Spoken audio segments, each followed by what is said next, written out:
Hey everybody, this is Niall and Alex with the Drive Home Movie Reviews. And Alex is sick, so she's not here.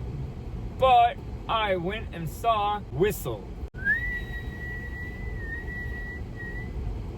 Whistle was good. You know, it gave me a lot of vibes of like 2024's Talk to Me, in the sense that these teenage kids in high school find a mysterious cursed object from many years ago and they do something that triggers the curse. That's what happens in this movie, only it's a whistle. And by doing the whistle, you are able to call death, not just death, but your death to you.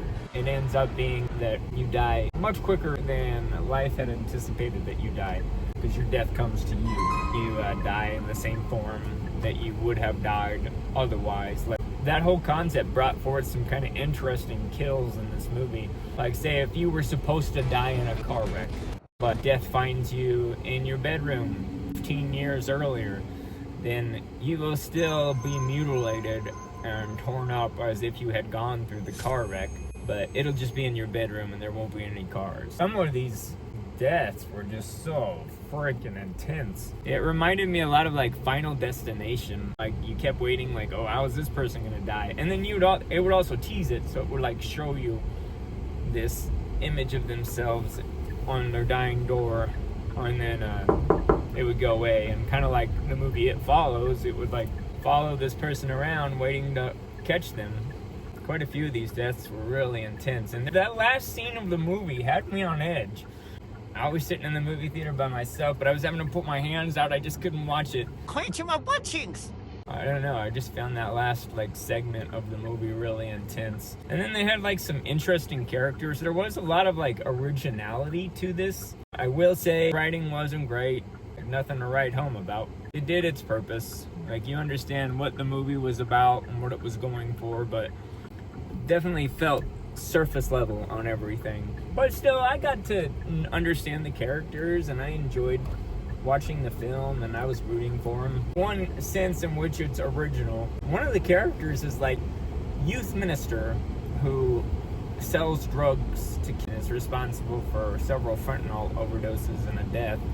I'd never seen that in a movie. Like, I've seen priests and youth ministers do other kind of bad things, but I don't know, this was just kind of a different type of character, so that was kind of refreshing to see something new, and it felt believable. The movie is not overly gruesome in the sense of like Saw, where it's just like every minute of the movie is painful to watch, but this one has little bursts, and those little bursts are they're a lot to take in when these people are dying. But it had like a light theme about, you know, caring about your life, overcoming drug addiction, or I don't know. And then like the main girl is in love with the other girl, and there's that like typical bully high school jock and the nerd guy who's in the comic books, and I don't know. A lot of it, like I said, was very surface level.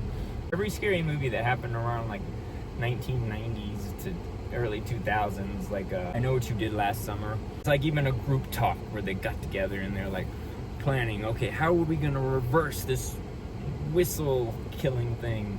All of that was very predictable, but I thought it was a good movie. I was really entertained. The scenes that had me on edge had me on edge. Rotten Tomatoes gave it, I think it gave it like a 60 or 65%. I would give it a 65%.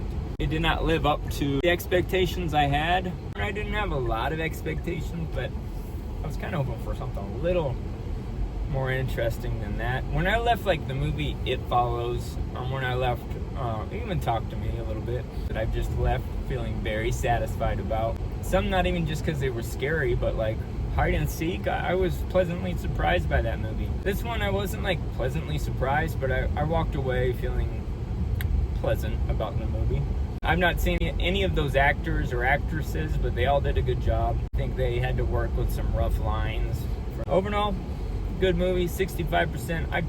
I'd watch it again if I had to. But didn't live up to the hype that I wanted it to. When I first saw that trailer in movie theaters, something about that trailer, I was like, whoa, this movie is going to be intense.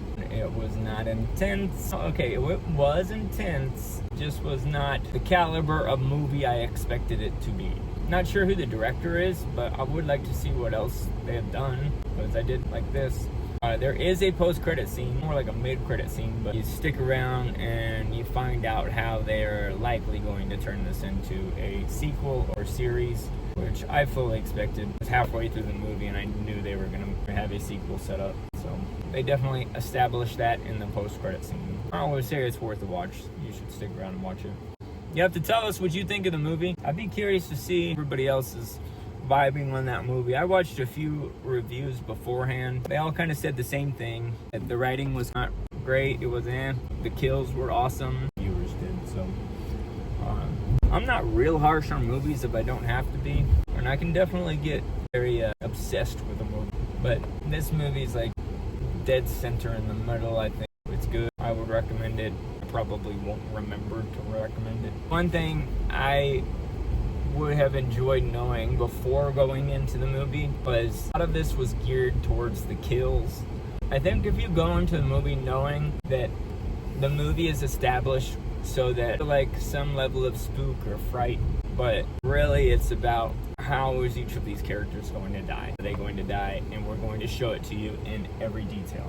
A lot of the movie was spent thinking about how this person is going to die, or why their initial image of themselves dead looks like that, like what must have happened to them to kill them. There were some kills in this movie, at least 2 I can think of, that I have never seen done anywhere else. Again, originality.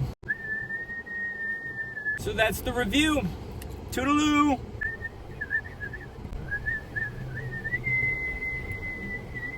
Oh, somebody told me that boy,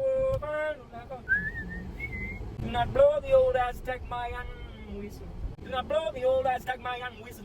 It will summon your dad, and your dad is going to show up and be ready to take you wearily. Oh, I didn't want this to end yet. Fuck off. Then no, you blew the whistle. So now you get the gristle. You blew the whistle, now you get the gristle. That's a death whistle. That's a death whistle.